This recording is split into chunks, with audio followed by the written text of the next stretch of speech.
Si le sirve esto, dele la gloria a Dios, ¿ya? El sermón del monte y su significado, lo que alcance a hacer durante estos 10 minutos, ¿ya? Dice, bienaventurados los pobres en espíritu, dice. ¿Quiénes son los pobres en espíritu? El significado de los pobres en espíritu son los obedientes. Luego dice, bienaventurados los que lloran. ¿Quiénes son los que lloran? Los que sufren. ¿Los que sufren por qué? Por causa de la justicia y por causa de la persecución por el nombre del Señor Jesucristo. ¿Ok? En otras palabras, bienaventurados los que lloran por causa del Evangelio. Amén. Por la persecución que tenemos siempre. Luego dice, bienaventurados los mansos. ¿Quiénes son los mansos? Los mansos son los dóciles. ¿Ok?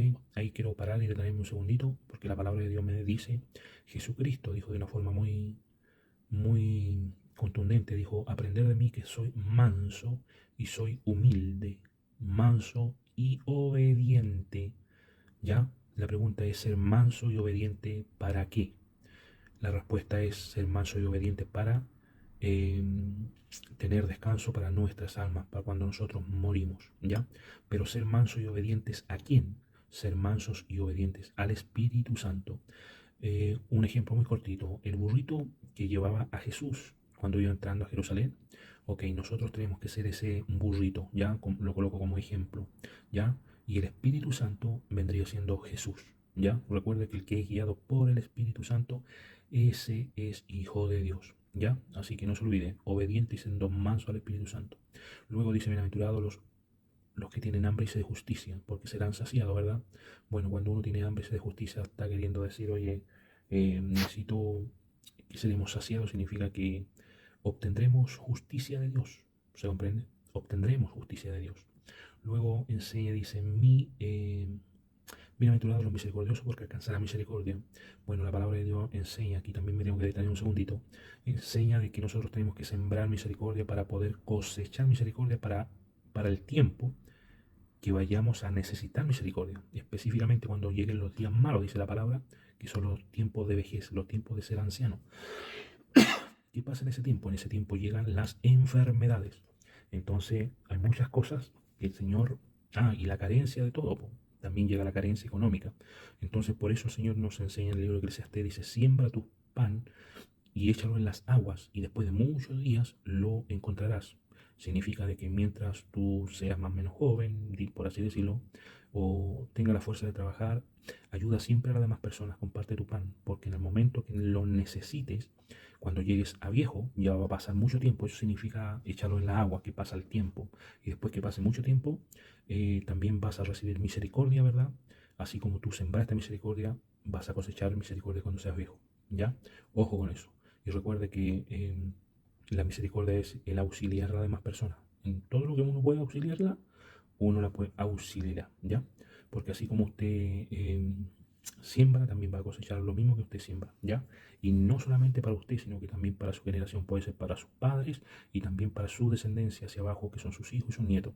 O sea, como es usted, también va a mandarle bendición a sus padres y yo creo también que a los abuelos sí que lo tiene con vida, ¿ya? Así que no se olvide con eso. Otra cosa muy importante, la palabra de Dios enseña que cuando somos misericordiosos, primero tenemos que partir por casa, por nuestros familiares. Primero los papás y los abuelos y abuelas, obviamente, ¿ya? Entonces quería detenerme un poquito en este tema de la misericordia, porque la palabra enseña sobre eso, ¿ya? Lo que le hago mención. Si usted va a querer ser piadoso, primero tiene que ser piadoso con su sangre, ¿se entiende? Entonces, cuando usted tenga recursos económicos, cuando usted tenga que dar su diezmo, primero son sus padres y luego sus abuelos, ¿ya? O viceversa. Si ellos son pobres, acuérdese primero de ellos, ¿ya? Entonces, siempre misericordia para que pueda cosechar misericordia.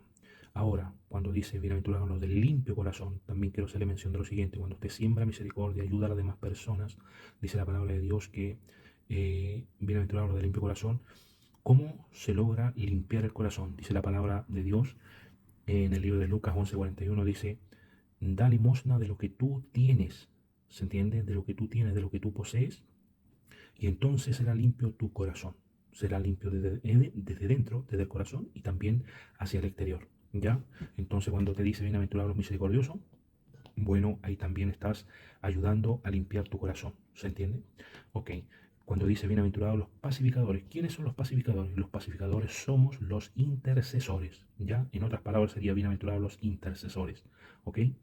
Respectivamente cuando dice bienaventurado si soy perseguido por causa de la justicia o por el nombre de Jesús. En otras palabras, bienaventurados somos si es que llevamos, si tenemos persecución por causa de llevar el Evangelio del Señor Jesucristo. Amén.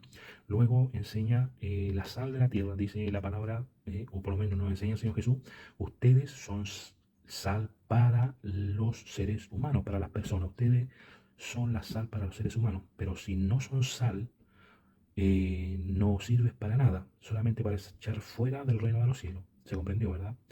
¿Qué significa ser sal de la tierra? Ser sal de la tierra es cuando nosotros entregamos nuestros testimonios y pasamos a ser testigos del Señor Jesucristo, que Él sigue con vida. ¿Se entiende? Entonces, en otras palabras, ser sal de la tierra significa que somos creadores de fe para las demás personas. ¿Se entendió de esa forma? Sí.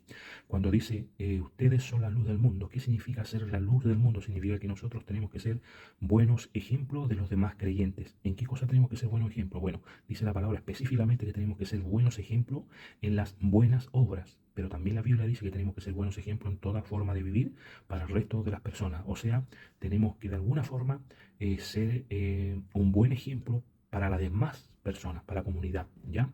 Entonces, para eso uno tiene que esforzarse para eso. Bueno, cuando habla después Jesús y la ley, está hablando Jesús y los mandamientos. ¿Ya? Quiero que esto lo comprendan, lo entiendan muy bien, porque esta es la doctrina del Señor Jesucristo. Esto aparece de forma directa en segunda de Juan, capítulo 1, versículo 4 al versículo 11. Habla de que los mandamientos de Dios es la doctrina de Dios. ¿Ya? Jesús dijo, ustedes verán si esta doctrina es mía o es de Dios. ¿Ya? Los 10 mandamientos de Dios son los 10 mandamientos del amor, o conocido como la ley del amor. Amarás a Dios y amarás a los hombres. ¿Ya? Luego, respecto a esto, nos enseña más abajo, hablando del mandamiento número 6, Jesús explica sobre Jesús y la ira. ¿Ya? Luego sigue con el mandamiento número 7, que es con el tema del adulterio, dice Jesús y el adulterio.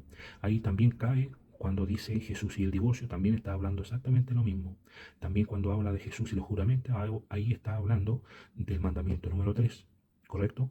Cuando habla, después abajo dice, el juzgar a los demás. ¿Qué mandamiento está hablando ahí? Está hablando del mandamiento número 9. No hablarás contra tu prójimo falso testimonio, ¿verdad? Luego cuando dice amar a los enemigos, también esto cae en el mandamiento número 6. Jesús y la limosna. Ya, lo que yo le hacía mención, que cuando uno da limosna, limpiamos nuestro corazón, dice la palabra de Dios. Bueno, cuando está hablando Jesús y la limosna, eso cae en el mandamiento número 5. Ya, cuando dice honra a Jehová con tus bienes. ¿Ya? Luego dice Jesús y el ayuno, bueno, y ahí explica que uno tiene que ayunar. Luego Jesús habla respecto a tesoro, hagan tesoros en los cielos. Dice que tenemos que dar limosna, ¿verdad? Para que tengamos tesoros en los cielos, para cuando lleguemos al cielo, tengamos tesoros que habemos nosotros acumulado desde la tierra al cielo. ¿Qué significa eso? Que contra más sembramos aquí en la tierra, más vamos a cosechar en el reino de los cielos. ¿Ok? Después dice, la lámpara del cuerpo es el ojo. Bueno, cuando habla de la lámpara del cuerpo, que es el ojo, está diciendo de que si tu ojo es maligno, en Deuteronomio explica muy claramente, dice que si ves a tu hermano que está pidiendo limosna y te enojas para no darle, estás haciendo algo de egoísmo en tu corazón, ¿se entiende? Y eso significa que todo tu cuerpo está en tiniebla. Por tanto, cuando tu hermano menesteroso te pida, debes darle. ¿Ya? Eso explica y dice que la lámpara de tu cuerpo estará lleno de luz cuando tú te alegras en darle una limosna a tu hermano pobre. Porque, ¿qué es lo que dice la palabra? Dice que uno tiene que dar con alegría de corazón. ¿Ya? Bueno, hasta aquí voy a dejar este video. No alcancé a dar el resto, pero bueno, espero que le ayude lo máximo que pueda. Amén. Bendiciones. Chau, chau.